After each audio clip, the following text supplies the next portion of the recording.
Lъабго çuğgil alcanası etluları. Hevgi kulugu ebel insuya akuba buluçi. Hedinen gudda yus kızan alıyolda. Munkarabju gibi hunutsun çaravçigi. Ya dires. Şedut salmaz haresuli. Kakiyevju beyuları guri. Ya dires şedut sevlak bakuleb. Dutsa kin çekçurileb. Kin dutsa bet eralda mashabileb. Ya dires. İslamaslu tarikada berhaber halaya sazebju halt izabiçu. Simâhu fi vücûh min athari sucud. Kur'an-ı dejani vallahi asqalebu. Helugile ashab zabi.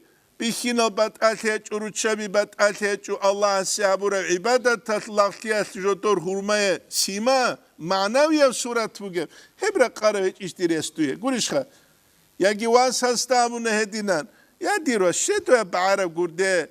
Şeto baaral hal çingi makasinal. Mun bihinci adiret unşediro çuları. Nitler umuzu tarihasıl tarihiya surat azıkmun ballahe. Tsuni du deresler o çiduğu tulişilam. Gurişha. Bevlariş. Bevlesi dal.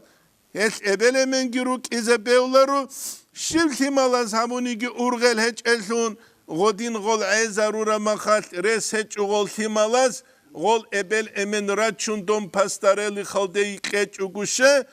İn khusali haja surayı bu. Zahmet bir hiç ugu baç in bu keraz bek hiç ugu silse nit ugu khur hal simal kula khur kula nitlet sat ad halt ya bize kul ama şibu halt igozdat ad habiç ugu ebel insi akuba kuruçya sok Allah Allah rauları abun qit izabun emen çelsal kalikun kalyangi hal simal zosir kulu kabiliş habular esidalha habular hes anan ebel insutsagi himalaz da janib iman teze kula İslamiye terbiye teze kula hepki kuçezere kular ve dingo şucadan gijiyle ve racalatu şucadan gigile bihin nazde khujin sereslen kavuli bihin azadin ajuret ana bihin azadin prichoska buna Muhammed sallallahu bu tiyas rahimehullah sut ekhalde bir sulubu Avrupa'da ruçça bir halt ule kuts bir sulagu Jiu aeroportalda uge zamaniyel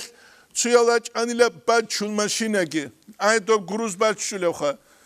Reştun udubegi çeheç ehil kandal tabi Rusu ve bikhan bazı. Jinda goy saç ile çocuğu adani guanile goy harkida sangurunan. Harkida sangurunan.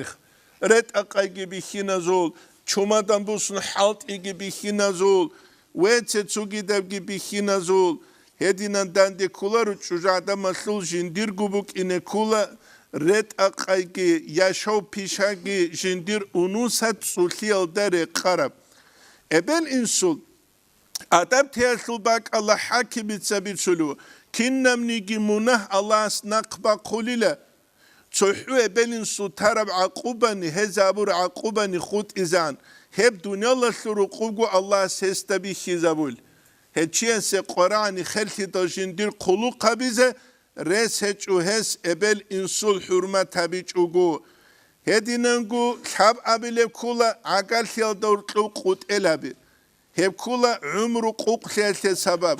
Kur'an akal siyal dörtlü bu xena bize kula çıyavrak bugunigi kungi çeze kula kiyalgu berhungi maslahatlular. Hebu nitledeslik alçaz habule vasiyetki. Ve dinengu ahire seb nitler zaman tlu'lu bukun ahire seb kula halkal dağırtlu zinet ibit igi hep kula obşestol dağırtlu çünkü khizama rikhyese sabab yes nitler da bir kula hayvana zu semya bir rukular kurişha doziye bat alti gibi rukuları kibe şivanik yes insan jivuk ine kanani ruk'ut sulevsun Gavuk ine kula İslam yebdine bihi zabuk mahari ki şulevsun nikah ki habulevsun nözal ki çezarulevsun şariyal hududal ki tsunulevsun